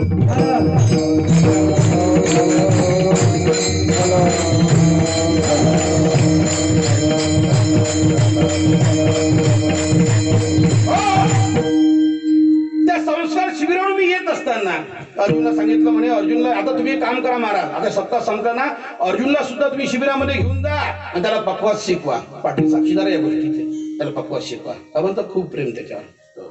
बाबांनी या लोकांवर प्रेम करावं, या कुटुंबावर प्रेम करावं. महाराज किती भाग्यवान आहात तुम्ही, ही साधी गोष्ट नाही आहे. बाबांसारख्या महात्म्यांनी प्रेम करावं, त्यांना भेटून जावं, ही साधी गोष्ट नाही आहे. हे मुलांना सर्व काही संस्कार लावण्याकरता हे गरजेचं आहे, या तत्वज्ञानाची गरज आहे. म्हणून महाराज बोलतायत मरण अशा प्रकारचं असावं, या तत्वज्ञानामुळे आमचा उद्धार होईल. ते वारकरी संप्रदायाचं तत्वज्ञान जीवन जगत असताना आम्ही ते तत्वज्ञानाचा स्वीकार करावा आणि या नारायण पाटील महाराज यांच्या सगळ्या महात्म्याकडे पाहून आपल्या जीवनाची कालक्रमणता त्या ठिकाणी करावी. आपलं जीवन त्यांना पाहून जगावं आणि आपलंही परमार्थ फलद्रूप करावा, असं त्यांचं जीवन होतं, असं जीवन असावं. महाराज त्या महात्म्याप्रमाणे आमची ही कीर्ती समाजामध्ये पसरली पाहिजे. आम्हालाही असं वाटतं संप्रदायाची सेवा घडली पाहिजे आणि गेल्याच्या नंतर आमची ही कीर्ती अशीच पसरली पाहिजे. तर आम्ही काय करावं? त्या महात्म्याप्रमाणे आम्हाला असं वाटतं. तुमचं सगळं सांगणं पटलं आम्हाला आणि आम्हाला आता असा भाव निर्माण झाला की या महात्म्याप्रमाणे आमचं जीवन असावं. मग आम्ही काय केलं पाहिजे? महाराज बोलताय तुम्ही काहीच करू नका, मी सांगतो तेवढं करा. सांगा ना महाराज काय करावं? ज्या संसारामध्ये तुम्ही रमलेले आहात, ज्या संसाराच्या रंगात तुम्ही रमलेले आहात, त्या संसाराच्या रंगातून बाहेर निघा आणि तुम्ही त्या भगवंताच्या रंगात रंगा. अभंगाचं प्रथम रंगी रंगे रे श्री रंगे, रंगी रंगे श्री रंगे, रंगी रंगे रे श्री रंगे, रंगी रंगे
तर या संत महात्म्यांप्रमाणे आपलीही कीर्ती या समाजामध्ये अशीच राहावी. आपण गेल्याच्या नंतर तर आपण काय केलं पाहिजे? रंगी पूजनीय वैकुंठवासी डोंगरेजी महाराज असं आपल्या कथेमध्ये म्हणत होते म्हणे की भगवंतावर आमचं खरं प्रेम आहे हे कधी सिद्ध होईल? की जोपर्यंत संसाराची आसक्ती आमची कमी कमी होणार नाही तोपर्यंत भगवंतावर आमचं खरं प्रेम आहे हे सिद्ध होणार नाही. ते त्यांचं वाक्य आहे. वय जसं वाढत चाललंय त्याप्रमाणे मनुष्याच्या अंतःकरणामधली संसाराची आसक्ती कमी कमी होणं महत्वाची आहे. मरणाच्या एक क्षण पूर्व आपण प्रत्येक जण स्वानंद साम्राज्याचे सम्राट झालो पाहिजे हे माझ्या ज्ञानोबरांचं स्वप्न आहे. प्रत्येक जण मरणाच्या एक क्षण पूर्व स्वानंद साम्राज्याचा सम्राट झाला पाहिजे याच्याकरता आपल्याला जीवन भेटलेलं आहे. त्याचा विचार प्रत्येकाने करावा. म्हणून म्हणे काय या वाचा जो सेवक होईल येचा कशा करता स्वानंद साम्राज्याचा चक्रवर्ती करी. आनंदाचे सम्राट झालो पाहिजे आम्ही, त्याच्याकरता आम्हाला हे जीवन भेटलेलं आहे याचा विचार करावा. पूजनीय महाराज म्हणत होते म्हणे. आणि जर कदाचित आपलं जीवन आता त्या घटनेकडे चाललेलं आहे आणि तरी देखील आम्ही त्या गोष्टीमधून सावध होत नसेल, संसारातल्या पंचविषयापासून आम्ही दूर जात नसेल, तर खऱ्या अर्थाने आम्हाला संतांचे विचार आमच्या हृदयापर्यंत पोहोचले नाही, हे त्याचं उत्तर आहे. परिवर्तन घडत नाही. संतांचे शब्द जर हृदयापर्यंत जाऊन पोहोचले तर परिवर्तन घडल्याशिवाय राहत नाही, असं ज्ञानोबा तुकोबारायांचं मत आहे. ते कटू आहे, अतिशय हृदयाला लागतात त्यांचे शब्द. कधी कधी महाराज अगदी चिडून बोललेले आहे, पण त्या शब्दामध्ये जरी काही शिव्या असेल, काही राग असेल, तरी मात्र त्या शब्दात ही ताकद आहे की ते आपलं परिवर्तन होऊ शकतं, आपला उद्धार होऊ शकतो. तसं ज्ञानोबा उदाहरण देत आहे. माऊली बोलताय एखादा औषध कडू आहे, पण ते जर आई देत असेल तर त्या आईच्या देण्यामध्ये फार मोठं अमृतासारखं प्रेम आहे, आणि त्या अमृतासारख्या प्रेमामध्ये ती ताकद आहे की ते कडू औषध देखील त्या मुलाचा आजार बरा करतोय. औषधाची कडूटपणे आणि जेवी अमृताची पुरवणी. माऊलींचे शब्द काही ज्ञानोबांच्या ओव्या आहे महाराज. एका एका ओवीवर आपला जीव ओवाळून टाकावा अशा ओव्या आहे. हा महाराष्ट्र ज्ञानोबांचा महाराष्ट्र आहे, आणि या महाराष्ट्रामध्ये ज्ञानोबांच्या महाराष्ट्रामध्ये ज्ञानोबांची भाषा बोललीच पाहिजे, महत्वाचं आहे. संस्थेचा खरा प्रचार आणि प्रसार ज्ञानोबांच्या महाराष्ट्रामध्ये ज्ञानोबांची भाषा बोलली पाहिजे, महत्वाचं आहे. काय शब्द आहे. एका ओवीचा अर्थ सांगत असताना महाराज पुण्यामधला शिक्षित समाज, मोठमोठे शिकलेला समाज गुरुवर्य वैकुंठवासी गुरुनाम गुरु मामासाहेब दांडेकर समोर बसवावा, त्यांची ज्ञानेश्वरी ऐकण्याकरता लोक बसत होते, अशी ज्ञानेश्वरी मामा सांगायचे. काय गोड असेल. महाराज एसपी कॉलेजचे प्राध्यापक होते, प्रिन्सिपल होते मामासाहेब, PhD झालेले होते. काही संप्रदायाचे असे मोठमोठे असे महाराज महात्मे आहे, इतके मोठे शिकलेले असून सुद्धा ज्ञानेश्वरी सांगण्याकरता बसायचे आणि शेवटी म्हणायचे एवढं सांगितलं गड्या तुम्हाला, पण मला अजून देखील ज्ञानोबारायांच्या ओवीचा अर्थ खऱ्या अर्थाने सांगता येत नाही. अथांग समुद्राचं ज्ञान, आणि तरी देखील विनम्रताचा लाटा त्यांच्या जीवनामध्ये अशा पुढे येत होत्या. काय विनम्रता असेल.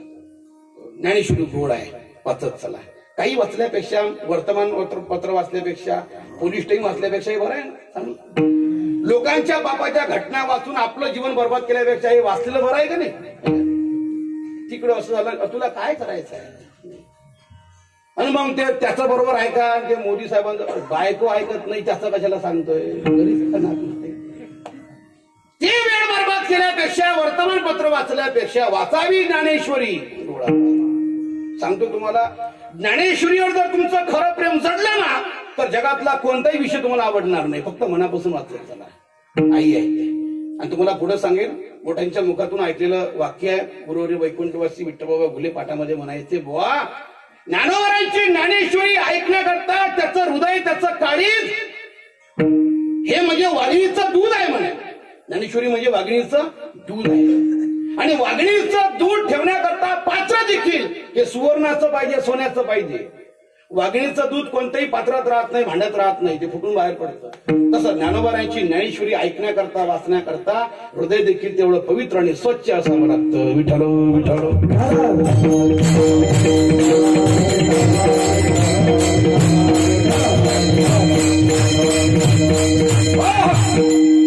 हे ऐकत असताना जीवनामधला हा ओघ कमी कमी होणं महत्वाचं आहे. प्रत्येकाचं जीवन त्या दिशेला चाललेलं आहे. मरणाच्या सगळे संकेत आम्हाला भेटत आहे, पण आम्ही त्या मरणाच्या संकेताकडे दुर्लक्ष करत आहोत. दुसऱ्यांच्या त्या अंत्ययात्रेला जात असताना म्हणत असतो आम्ही आपल्या जीवनाचं काही खरं नाही आहे, पण असं म्हणता म्हणतो ते तर नको, चालतेच आहे, होतेच आहे, चालतं होते. तिथून घरी आलो, एक बशी त्याच्यामध्ये चहा पिलो, एक कप भर, हे सगळं माणूस विसरून जाते. त्याला असं वाटतं मला जायचंच नाहीये. प्रत्येकाला जावं. आएगा जब रे बुलावा हरि का, छोड़ के सब कुछ जाना पड़ेगा.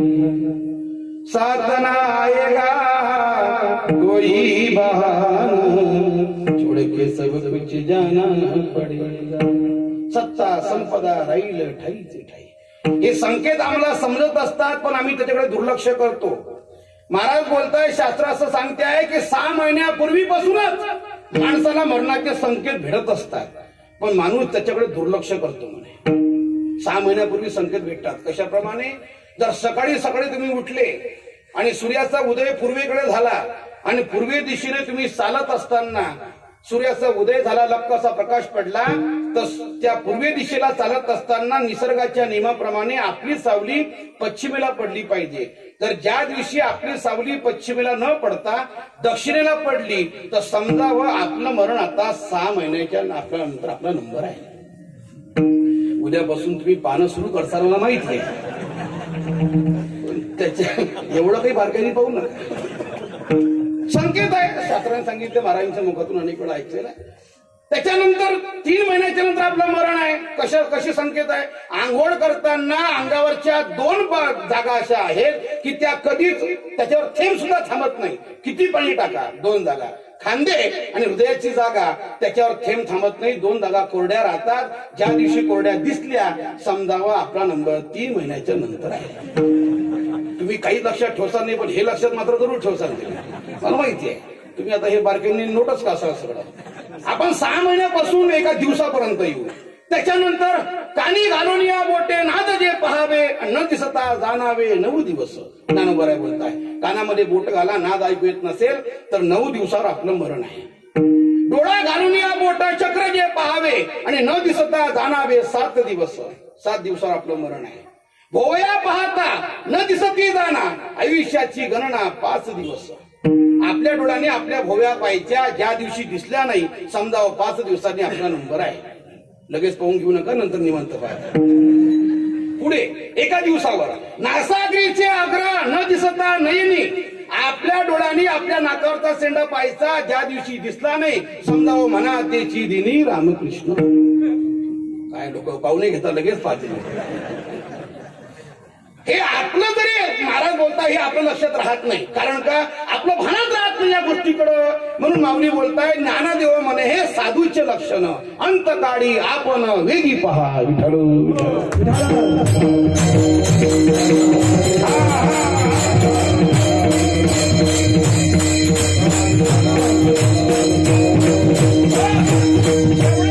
महात्मे आपल्या परंपरेमध्ये झाले. या सर्वांनी आपला देह सांगून ठेवलेला आहे. काय सांगून ठेवला देह? कारण त्यांना आपलं मरण समजलेलं होतं. सानंद सुखदेवाची सद्गुरू जोग महाराज चरित्र वाचा. महाराजांनी स्वतः मामासाहेब दांडेकरांना सांगितलं, जा मला आळंदीला घेऊन चल. राष्ट्रवादी धर्मशाळेमध्ये बसलेले आहे, सगळं चरित्र वाचा आपण निवांत. स्वतः सांगितलेलं आहे. तीर्थान इंद्राडीचं ज्ञानेश्वरी ठेवलेली आहे. उत्तरेकडे त्या ठिकाणी आपलं त्या ठिकाणी आसन मांडलेलं आहे, अधिष्ठान मांडलेलं आहे. सोन्या येतो वड्याचा सांभाळ सांगून. वैकुंठवासी वसुदेव महाराज अळगावकर पंढरपूरला दशमीचा दिवस होता. हे अलीकडच्या काळामधल्या घटना सांगतोय मी तुम्हाला. विचारत होते, ज्ञानोबारांचा सोहळा आला का रे पंढरपूरला? नाही बाबा, यायचा आहे, वाखरीपर्यंत आहे, आता येतोय. ज्या क्षणाला ऐकलं की ज्ञानोबारांचा सोहळा पंढरपूरमध्ये दाखल झाला त्या क्षणाला बाबांनी आपला देह ठेवला. महात्म्याला आपला देशवरचा अंतकाळ केव्हा आहे? गुरुवारी नारायण पाटलाचं उदाहरण तुम्ही घ्या. जवळच्या लोकांना विचार. सांगून गेले पाटील सगळ्यांना. काही त्याचं काही मरणाचं स्वागत केलं त्यांनी. कारण का आपलं जीवन त्यांनी खऱ्या अर्थाने परिपूर्ण करून घेतलं. ते मरणाला घाबरले नाही. त्यांच्या बाबतीत खऱ्या अर्थाने म्हणावं लागतं, शेवट तो भला माझा बहु गोड झाला. कशामुळे गोड झाला महाराज तुमचा शेवट? आलो निजाच्या माहेरा आणि भेटी रकुमाईच्या वरा. मला त्या महात्म्या त्या भगवंताची भेट झाली, जीवन परिपूर्ण झालं. भगवंताची भेट झाल्याशिवाय जीवनामध्ये काही जरी असेल तरी आपलं जीवन निरर्थक आहे. जोपर्यंत त्याची भेट होत नाही खऱ्या अर्थाने जीवन पूर्ण होत नाही. आणि खऱ्या अर्थाने जीवन शेवटतो भला असं म्हणता येत नाही. त्यांचा शेवट गोड झाला. स्वानंद सुखनिवासी सद्गुरू जोग महाराज शेवट माझा शेवट गोड झाला असं ते म्हणू शकतात. वैकुंठवासी बोधेबाबांचं जीवन ते म्हणू शकतात, माझा शेवट गोड झाला. का? आलो निजाच्या माहेरा भेटी रकुमाईच्या वरा. भगवंताची भेट होणं खऱ्या अर्थाने शेवट गोड होणं असं त्याचा अर्थ आहे. भेटेन माहेरा आपुलिया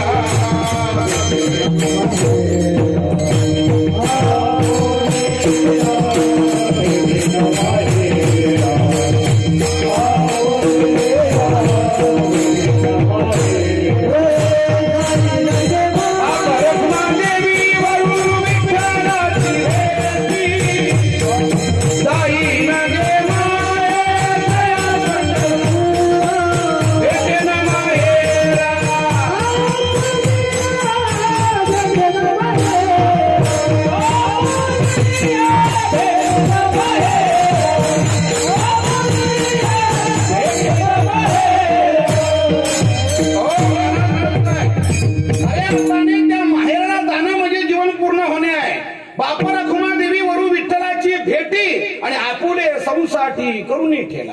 संसाठी या शब्दाचा अर्थ स्वरूप. त्या भगवंताची मला भेट झाली, परिणाम काय झाला ते त्याचं स्वरूप मला प्राप्त झालं. संसाठी या शब्दाचा अर्थ खरा शब्द काय? आपुले संसाठी. पण अलीकडच्या भजनांनी त्याचा वेगळाच अर्थ, आपुल्या सेवेसाठी. संसाठी या शब्दाचा अर्थ स्वरूप. मला भगवंताची भेट झाली म्हणजे काय झालं? भगवंताचं स्वरूप प्राप्त झालं. नदी जेव्हा प्रवास करत करत समुद्राकडे जाते आणि समुद्रामध्ये समुद्राला जाऊन भेटते, नदीला समुद्राची भेट झाली म्हणजे काय झालं? नदी समुद्र रूप झाली.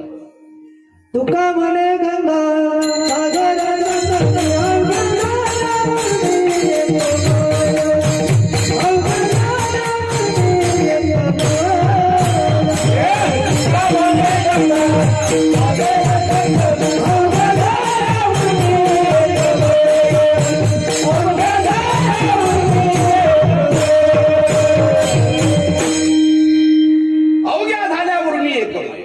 नदी जशी समुद्राला जाऊन मिळते म्हणजे परिणाम काय झाला? नदी समुद्र रूप झाली. तद्वत भगवंताची आम्हाला भेट झाली म्हणजे काय झालं? आम्ही भगवंताच्या स्वरूपाला एक रूप झालो. ते भगवंताचं स्वरूप आम्हाला प्राप्त झालं. या अर्थाने जर विचार केला तर महात्म्याचा शेवट खऱ्या अर्थाने गोड असा झाला. त्याला म्हणतात शेवट गोड होणं. आणि कशाने होईल? आम्ही त्या भगवंताच्या रंगात रंगल्याने होईल. आम्ही ज्या रंगात रंगतो आहे त्या रंगाने आमचा उद्धार होणार नाही. आम्हाला खऱ्या अर्थाने भगवंताची भेट होणार नाही. वेळ माझ्याकडे फार कमी आहे, पण मी त्या वेळेमध्ये संपवण्याचा प्रयत्न करतो, सांगण्याचा आशय सांगण्याचा प्रयत्न करतोय. सामान्य मनुष्य शब्द स्पर्श रूप रस गंध या पंचविषयामध्ये या रंगामध्ये रंगलेला असतो. कोणाला शब्दाची आवड, कोणाला स्पर्शाची आवड, कोणाला गंधाची, कोणाला अनेक गोष्टीची आवड. प्रत्येकाचा रंग भिन्न भिन्न आहे. एखाद्या माणसाला सत्तेची आवड असते, सत्तेच्या रंगात रंगणं त्याला आवडत असतं. दान धर्म करण्याकरता तो पुढे येणार नाही, पण सत्तेकरता करोड रुपये खर्च करेल, महाराज सुरडा करेल पैशाची, कारण त्याला त्याचा रंग आवडतो. एखाद्या माणसाला सौंदर्याचा रंग आवडतो, एखाद्या माणसाला संपत्तीचा रंग आवडतो, एखाद्या माणसाला शिक्षणाचा रंग आवडत असेल, ज्ञानाचा रंग आवडत असेल. प्रत्येकाच्या रंगात हा अलग वेगवेगळे भिन्न प्रकार आहे. पण सांगेल तुम्हाला मी, काळ इतका बलवान आहे, त्या काळामध्ये इतकी शक्ती आहे की कोणाकडे तो त्याचा मोठेपण जास्त काळ ठेवत नाही. ही काळाची फार मोठी गरज आहे, ठेवत नाही. काही काळाच्या नंतर त्याचं मोठेपण ते काढून घेतो. ही काळाची शक्ती आहे. तुम्हाला जर सौंदर्याचा अहंकार असेल तर काळ तुमच्याकडे विशिष्ट काळापर्यंतच ते सौंदर्य ठेवतो, नंतर ठेवत नाही. हे काळाची त्या ठिकाणी शक्ती आहे. काही वर्षानंतर ते सौंदर्य निघून जात. तुमच्याकडे ज्ञान भरपूर आहे, कला मोठी आहे, पण काही काळापुरतीच. काळ इतका बलवान आहे की काही दिवसानंतर ते काळ आपली शक्ती काढून घेतो, आपली कला काढून घेतो, आपलं ज्ञान काढून घेतो. ही काळाची शक्ती आहे. तुम्ही एखाद्या विशिष्ट पदावर आहात, आज आहात तुम्ही, याचा अर्थ तुम्ही काही चिरकाल तिथं असणार आहे असं काही नाही आहे. काळामध्ये जी ताकद आहे की ते काळ ते सगळं काढून घेतो त्याचं मोठेपण. कोणत्याच विषयामध्ये रंगण्याचा प्रयत्न करू नका. त्या कोणत्याच विषयामध्ये रंगत असताना जीवनामध्ये काही हाताला लागणार नाही. हा आध्यात्मिक विश्वातला सिद्धांत आहे. ही संतांची शिकवण आहे. रंगायचं असेल तर भगवंताच्या रंगात रंगत चला. जीवनामध्ये खऱ्या अर्थाने खरा लाभ प्राप्त होईल. त्याच्या रंगात रंगत चला. जीवनामध्ये सगळे रंग असावे, पण त्या सगळ्या रंगामध्ये एक रंग आणखी असावा, त्याचं नाव पांडुरंग आहे. तो असावा. आणि तो जर आपल्या जीवनामध्ये आपण धारण केला तर जगातला कोणताही विषय आपल्याला आवडणार नाही. ते सगळे विषय तुच्छ वाटतील. महाराज, आम्हाला जर तो रंग, जीवनातले जे रंग आम्ही ज्या रंगात रंगलेलो आहे, हे रंग जर आम्हाला आवडायचे नसेल, आम्ही काय केलं पाहिजे? एक करा, तुमच्या मनाला असा विषय द्या की ज्या विषयाकडे ते मन एकदा रंगलं की जगातला कोणताही विषय नंतर त्याला गोड वाटणार नाही. असा विषय त्याला द्या. कारण तुम्ही जगाचं निरीक्षण करा, कोणत्याच विषयामध्ये ही ताकद नाही की तुमचं मन तिथं चिरकाल टिकेल. ताकद नाही. काही क्षणापुरतं टिकेल, त्याचा आनंद निघून जाईल. चिरकाल त्याच विषयामध्ये मन टिकेल असा जगात कोणताही विषय नाही. मग तो सत्तेचा असेल, संपत्तीचा असेल, कोणत्याही गोष्टीचा असेल, चिरकाल मन त्या ठिकाणी टिकून राहत नाही. विषयाच्या रंगामध्ये रंगत असताना किती काळ, काही क्षणापुरता तो आनंद असेल. संतांची भूमिका विषयाकडे पाहताना काही वेगळी आहे आणि सामान्य माणसाची भूमिका काही वेगळी आहे. ज्ञानोबांच्या ओव्या आपण कधी वेळ भेटला तर वाचा. माऊली माऊली बोलताय संतांचा जो पाहण्याचा दृष्टिकोन असतो त्या विषयाकडं तो भयंकर असा किळसवाना असतो. आम्हाला त्याची रुची आहे, आम्हाला त्याची आवड आहे, पण संतांना संसारातल्या विषयाची अजिबात आवड नाही. उलट त्यांना त्याची किळस येते. म्हणजे किळस कशी किळस येते, ते किळस कशाप्रमाणे येते हे सांगण्याकरता ज्ञानोबांचा दृष्टांत मी आपल्या समोर ठेवतोय. माऊली बोलताय पोटामधलं अन्न अजीर्ण झालं, पचलं नाही, आपल्या मुखावाटे ते बाहेर पडलं, त्याला आपण ओकारी किंवा वांती असं म्हणतो. दृष्टांत ज्ञानोबांचा आहे म्हणून ऐका. त्या ओकारीकडे वांतीकडे पाहत असताना आम्ही जास्त काळ पाहू शकत नाही, कारण आम्हाला त्याची किळस येते. जसं आम्हाला त्या ओकारीची किळस येते, ज्ञानोबाराय बोलताय महात्म्याला विषयाची तेवढी किळस येते. शब्द ज्ञानोबारायांचे. वमलिया अन्ना लाळना घोटी जेवी रसना अंगण सुये आलिंगना प्रेताचिया. ज्ञानोबारांचे दृष्टांत तुम्ही पाहून घ्या. असं वाचत राहा वाटते महाराज गोव्या, ते ज्ञानेश्वर हाताकडून बाहेर ठेवाच वाटत नाही. माऊली बोलताय एखाद्या लोखंडाचा तप्त रस आहे, त्या कळीमध्ये उखडतो आहे. एखाद्या माणसाला सांगितलं तुला 5 लाख रुपये देतो, फक्त एक काम कर, त्या कळीमध्ये उडी टाक. त्याला ते लोखंडाचा तप्त रस पाहिल्याबरोबर लगेच तो लांब निघून जातो. ज्याप्रमाणे माऊली बोलताय संताला विषय दिसला रे दिसला, त्या विषयापासून ते लांब निघून जातो, त्याचा त्याग करतात. एखादा पाहुणा आमच्या घरी आला आणि त्याला सांगितलं मला उशीशिवाय झोप येत नाही, जरा उशी देता का. आपण सांगितलं उशी आमच्या घरी नाही आहे, पण आम्ही प्राणी संग्रहालयामधून एक अजगर आणलेला आहे, ते घेता का उशाला, आपण घेऊ का. नाही. शब्द ज्ञानोबारांचे उदाहरण ज्ञानोबारांचे फार गोड आहे. जसं अजगराचं नाव ऐकल्याबरोबर लोखंडाचा रस पाहिल्याबरोबर जसं आम्ही लांब निघून जातो एका मिनिटात, तसं संत महात्मा विषयाचं नाव जरी काढलं तिथून लांब निघून जातो. हे महात्म्याची लक्षण आहे. धडाडीत लोहरसी उडी न घालवे दैसी न करावे उशी अजगराची. माऊली बोलताय याप्रमाणे आम्ही जसं त्या विषयाकडे पाहतो, महात्मा त्या विषयाकडे त्याप्रमाणे पाहत नाही, ते त्याग असं करत असतात. काय सांगेल तुम्हाला महाराज, किती बोलण्यासारखं आहे. महात्म्याच्या डोळ्यापुढे विषयाची रांग जरी उभी केली तरी मात्र त्या विषयाला त्या स्पर्श करत नाही. इतका मोठा भयंकर त्यांचा मोठा त्याग असतो. विठ्ठल विठ्ठल.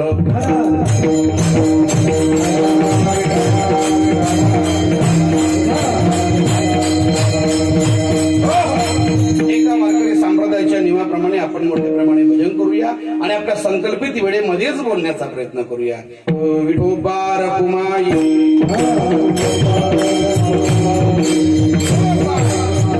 टाळी टाळी टाळी टाळी.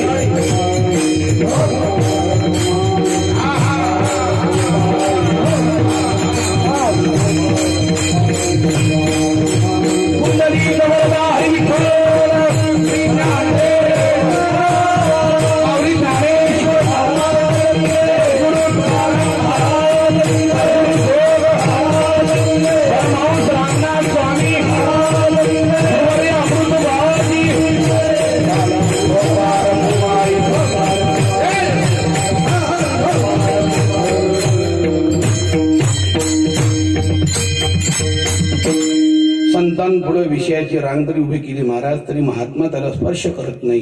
इतका मोठा त्यांचा त्याग असतो. पहा, एक दृष्टांत सांगेन आणि मी या ठिकाणी थांबणार आहे 10-15 मिनिटांमध्ये. स्वामी विवेकानंद जेव्हा शिकागोच्या परीक्षेला गेले, धर्मीय सभेमध्ये गेल्याच्या नंतर स्वामीजींना उभं केलं. भारतीयाची संस्कृती, भारतीयाचं तत्वज्ञान सांगण्याकरता स्वामीजी उभे राहिले. शेवटचे 5 मिनिटं बोलण्याकरता त्यांना दिले. स्वामीजींनी पहिलं वाक्य असं उच्चार केला, माझ्या बंधू आणि भगिनींनो. हे उच्चार वाक्य केल्याच्या नंतर सभागृहातला प्रत्येक मनुष्य त्यांच्याकडे आकर्षित झाला. स्वामीजी 5 मिनिटं बोलणार होते, ते अर्धा तास बोलत राहिले आणि त्या सभागृहामध्ये लोक एकाग्र चित्ताने स्वामींचं भाषण ऐकत होते. त्या सभागृहामध्ये एका श्रीमंताची मुलगी बसली होती. अतिशय देखणी तरुणी मुलगी त्या सभागृहात बसलेली आहे. तिने मन लावून आणि आकर्षित होऊन ते भाषण ऐकलं. भाषण संपल्याच्या नंतर स्वामीजी बाहेर आले सभागृहातून. त्या मुलीने साष्टांग प्रणिपात केला, दंडवत केलं, विनम्र अभिवादन केलं. सांगितलं, स्वामीजी जीवनामध्ये असं भाषण ऐकण्याचा योग कधी आला नाही. काय सुंदर बोलताय तुम्ही. तुम्हाला सांगू का एक वाक्य, जीवनामध्ये तुम्हाला काही करता नाही आला तर करू नका, पण जीवनामध्ये तुम्ही बुद्धी कौशल्य नक्कीच कमवा. ज्याच्याकडे बुद्धी कौशल्य नाही महाराज, तो जगावर राज्य करत असतो. काही नाही करता आलं तर करू नका, बुद्धी कौशल्य कमवा. जेवढं करता येईल तेवढं वाचन करा, जेवढं संग्रह करता येईल वाचनाचा तेवढा करत चला, जेवढं साहित्य भेटेल जीवनामध्ये तेवढं वाचत चला. बुद्धी कौशल्यामुळे तुम्ही समाजामध्ये प्रगट व्हाल. इतकं बुद्धी कौशल्य तुमच्याकडे आहे स्वामीजी. काय अभ्यास आहे तुमचा, किती शब्द भांडार आहे, किती शब्द संग्रह आहे. मी तुमचं भाषण ऐकून प्रभावित झाले, मोहित झाले. तुमच्यावर आकर्षित झाले. माझी इच्छा आहे, पूर्ण करा. स्वामींनी विचारलं, सांग तुझी काय इच्छा आहे. त्या मुलीने सांगितलं, माझी एकच इच्छा आहे. मी एका श्रीमंताची मुलगी आहे, एकुलती एक आहे, पैशाकरता कमतरता नाही, अतिशय सुंदर देखणी रूपवान आहे. माझी इच्छा आहे तुम्ही माझ्याशी लग्न करावं. त्या स्वामींनी विचारलं, माझ्याशी लग्न करण्याचा तुझा काय हेतू आहे. तेव्हा त्या मुलीने सांगितलं, एकच हेतू आहे.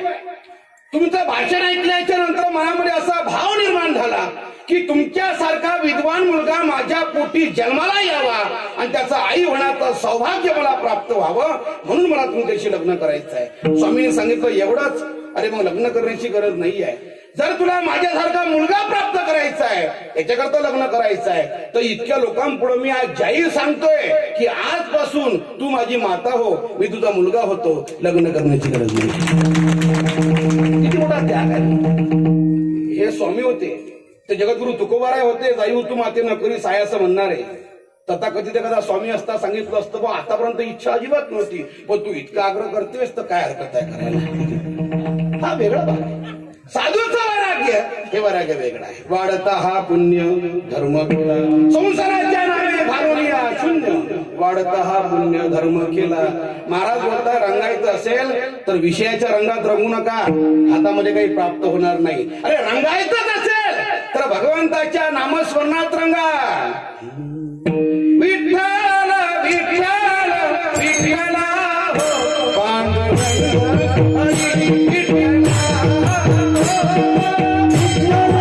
टाळी मंडळी टाळी सर्वांनी म्हणायचं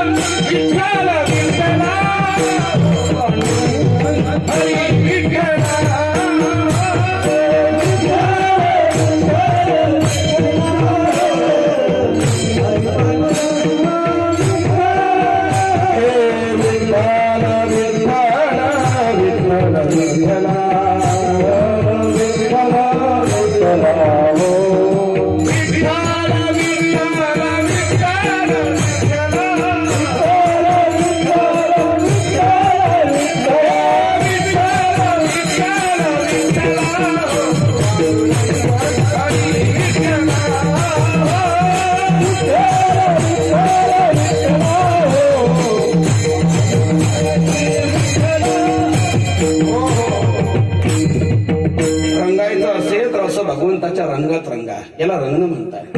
जर तुम्ही याच्यामध्ये रंगले तर जगातला कोणताही विषय तुम्हाला गोड वाटणार नाही, पण याची आवड निर्माण होईपर्यंत महत्व आहे. एकदा याची आवड निर्माण झाली, आता छंद म्हणायला लागला तर जगात कोणताही विषय गोड वाटत नाही. माझ्या मना लागू छंद नित्य गोविंद गोविंद, माझ्या मना लागू छंद.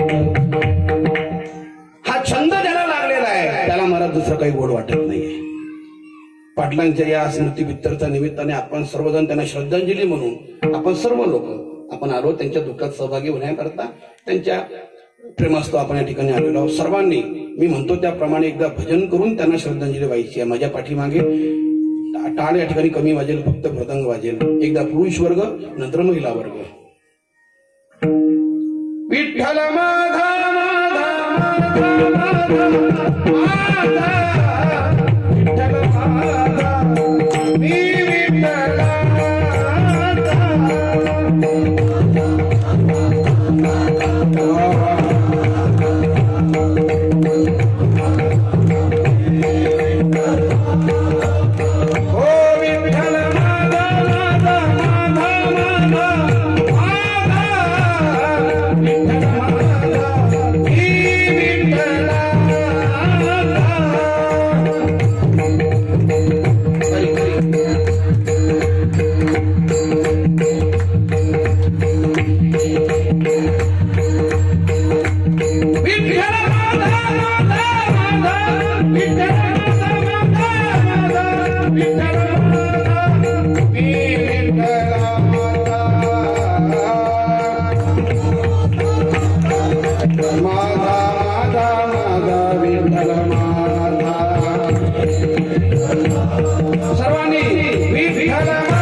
खऱ्या अर्थाने रंग असं म्हणतात. लक्ष्मी ज्या रंगात रंगलेली आहे श्रीरंगे, त्या रंगात आम्ही रंगलं पाहिजे असं महाराजांचं मत आहे. रंगी रंगे रे श्रीरंगे काय फुललासी पतंगे.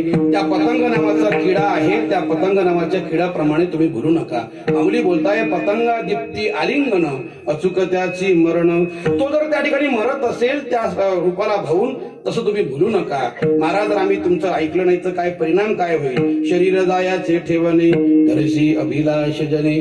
ज्या शरीराचा तुम्हाला फार मोठा अभिनिवेश आहे, अभिलाष आहे, अहंकार आहे, ते शरीर एक दिवस जाणार आहे, हे निश्चित आहे. महाराज ते जात असताना आता वेळ कमी असल्यामुळे सगळं सरळ बोलून जातो. माझ्याकडे वेळ संपत गेलेली आहे. बोलण्याच्या ओघामध्ये अनेक आठवणी निघत गेल्या, त्या आठवणीमध्ये काही विषय राहून गेले. मग अभंग काही थोडा पाठीमागे राहिला तरी काही हरकत नाही, पण पाटलांच्या निमित्ताने काही बोलणं महत्वाचं होतं म्हणून ते बोलण्याचा प्रयत्न झाला. पण ते वेळेमध्येच बोलायचा याची मला जाणीव आहे. महाराज बोलताय जर आम्ही तुमचं ऐकलं नाही परिणाम काय होईल. शरीर तुमचं निघून जाणार आहे.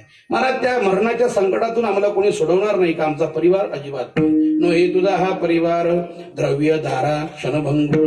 मग महाराज आमचा परिवार आमचा नाही, हे समाज आमचा नाही, मग आमचा आहे कोण. अंतकाळीचा स्वयरा तुका म्हणे विठुधरा. अभंगाचा उपक्रम आणि उपसंवाद मी एकच आणण्याचा प्रयत्न केला, फक्त ते सरळ सरळ बोलण्याचा म्हणून तुमच्या समोर सादर केला वेळेच्या अभावी. जर तुम्हाला जर जीवनामध्ये काय भगवंताची प्राप्ती करून घ्यायची असेल, शेवट गोळ करायचा असेल आणि कीर्ती तुमची समाजामध्ये अशीच पसरत राहावी अशी वाटत असेल, तर तुम्ही काय करावं. अंतकाळीचा सोयरा तुका म्हणे विठू धरा. याचाच उपक्रम आणि उपसंहार. रंगी रंगे रे श्रीरंगे काय फुललासी पतंगे. माझ्या अल्पशा बुद्धीप्रमाणे बोलण्याचा प्रयत्न केला. वैकुंठवासी गुरुवर्य नारायण महाराज पाटील यांना ही भावपूर्ण श्रद्धांजली या ठिकाणी वाहतो. त्यांचा आमचा या दिंडीचा संबंधामुळे या परिवाराशी संबंध आला. आणि आदरणीय पूजनीय श्री महाराज अर्थात लोक महाराजांच्या माध्यमातून त्यांच्याही परिवाराचा खूप मला प्रेमाचा साठा मला जीवनामध्ये